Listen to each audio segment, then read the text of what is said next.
I really believe it when Jesus said that we're one body.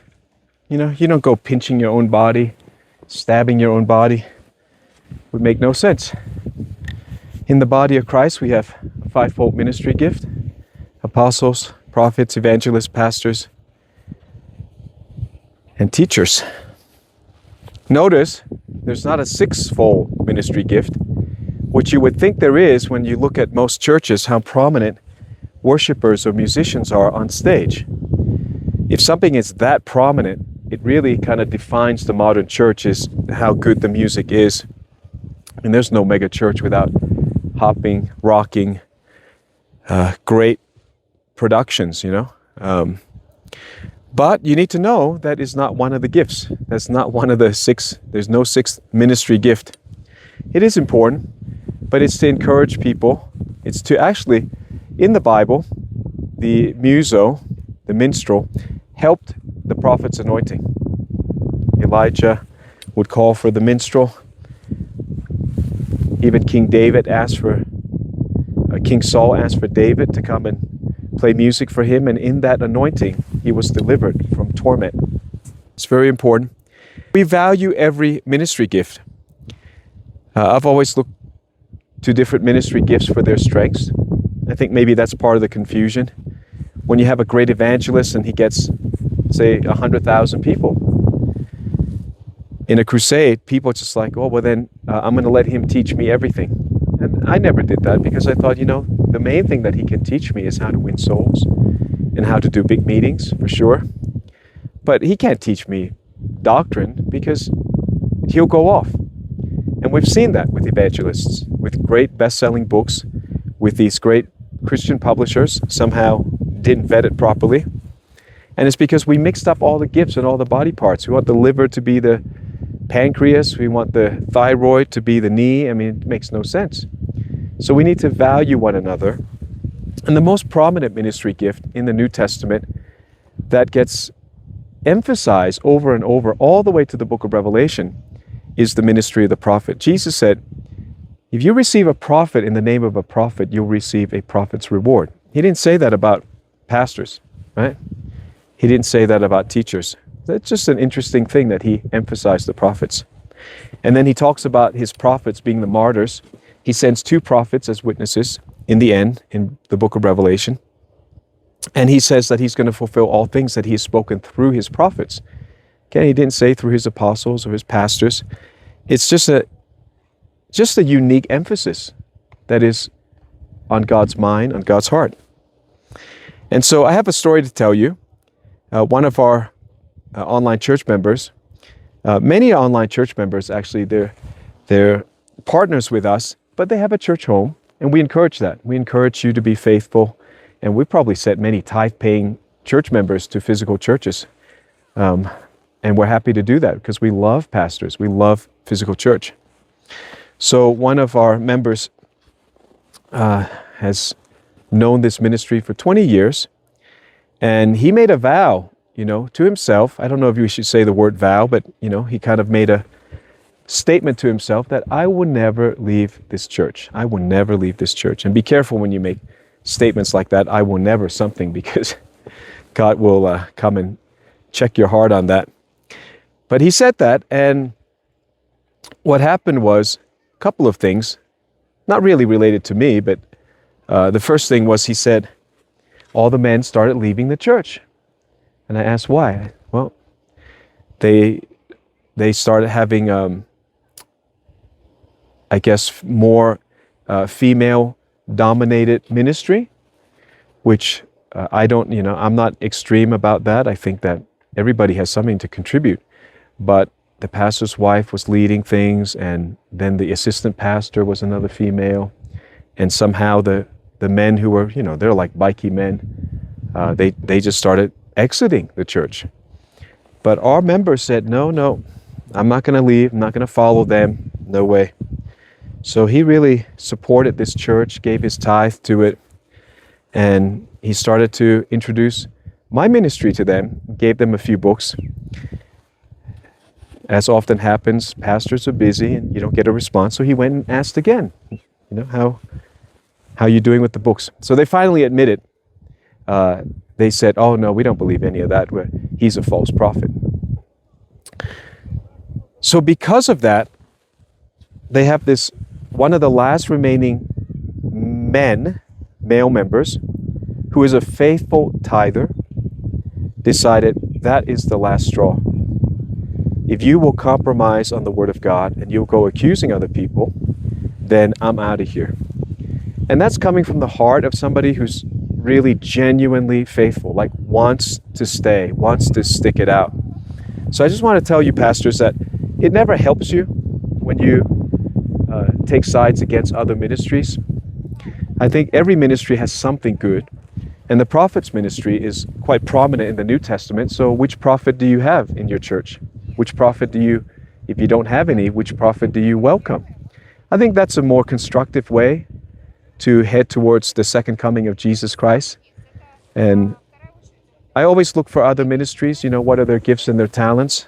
When I pastored for 20 odd years in Australia, I looked for ministry gifts that would add to the church. And I love all the ministry gifts. So ministers, it does you no service, doesn't help your church, and I don't think it impresses Jesus that you go around calling me a false prophet, or anybody else for that matter. And I just say be careful, because Jesus said that he really takes it to heart. He defends the prophet's ministry. He says, if you receive a prophet in the name of a prophet, you'll receive a prophet's reward. I think that if you don't receive a prophet, the converse is true, then you receive the punishment of those who reject prophets. And Jesus spoke a lot about that, how they rejected the prophets and killed the prophets, and you are like your forefathers who did that. So how can we be different? How can we be more sensitive? I think just being aware that Jesus called each one, not me, not you, not us.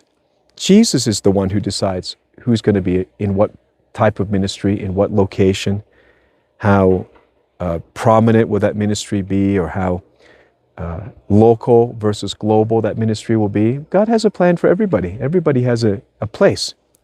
And then stay in your lane. Saul didn't stay in his lane. He lost the anointing. I think about that. Saul, big, tall, handsome guy, so humble in the beginning, and then later he got proud. So I wish for all of our ministry peers and friends that we end the race well. It's no good for me to come up this mountain and break a leg midway and say, well, at least I started halfway. No, you got to complete it. Start at the top. I think skiing is one of those humble sports, because you start at the top and then you just, as you progress, you go lower and lower and lower. I really like it. And it's kind of a mirror of what we just did in Mount Sinai. Mount Sinai, the goal was to get to the top and do a prophetic act, which God answered up there. Amazing. Amazing. Quite a few things happened for our people. But as I said, I don't really have any personal ambition. I just want to get the church built. I want to see the kingdom grow. So I put a picture of our church that we're building in southern Thailand. And I said, Lord, you anointed, you pay for it. And unbeknownst to me, one of the people climbing the mountain, she heard on the climb, on the way up, the Lord said, give Pastor Steve $10,000. And she doubted, and she said, I don't know why. I don't know why. Why would he need that? What's he going to use it for? I don't know. Give me a confirmation. So her confirmation was, if he talks about sowing, then that's a confirmation. And I hardly talk about sowing, but I'm more bold to talk about it because I see the reap. I see the harvest. It's good. It's a great thing to do.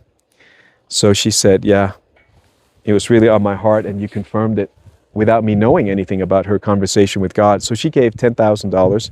And she said, now, should I give Singaporean or US? I didn't say anything, but whenever you're asking questions like that, the devil wants you to go low, God wants you to go high. So she said, I think US dollar would be better. And then I got up to the top of the mountain, climbed the top, and I did the prophetic act. And then somebody at that time, one of our faithful, wonderful members, had it on his heart. He had some financial difficulty, and he prayed that if he would sow a significant seed, he'd have a breakthrough. Sowed $100,000, and he immediately had a business breakthrough. He said it's such a big breakthrough that he's been waiting for a couple of years. The seed meets every need. and the seed has grown so quickly. He said the harvest is so great that the next seed he's going to sow will match it or be even bigger. And that's amazing. So some of you are just waiting on business to grow, and you don't realize, hey, just doing it in the flesh. Humble yourself. All the wealth is not for you. It's to pass through our hands to serve His purpose. So in skiing, I think about this, that the goal is to humble ourselves. The goal is to get lower and lower.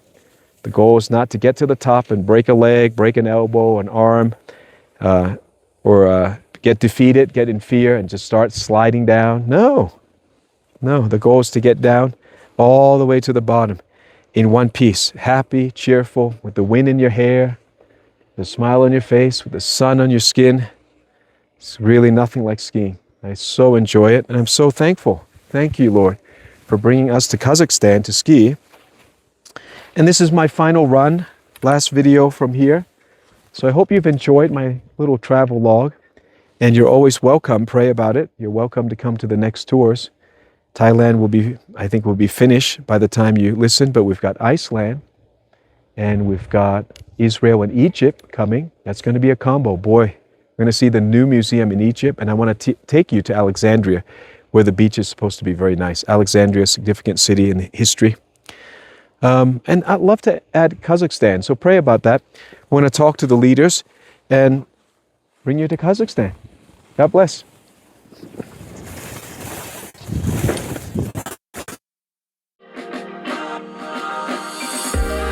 What if your next vacation could change your life? Join Pastor Steve Cioccolani on an unforgettable faith-based tour. Travel to breathtaking destinations like Saudi Arabia, Thailand's Goshens, the cultural wonders of Europe, and the historic 7 Churches of Revelation. Whether by land or sea, each journey offers inspiration, discovery, and the chance to grow in faith. Don't just travel, experience the world with purpose. Go to discoverchurch.online/tour and register today. Go to discoverchurch.online/tour. Express your interest in as many tours as you're interested in. Feel led to go to. We'll be praying for you.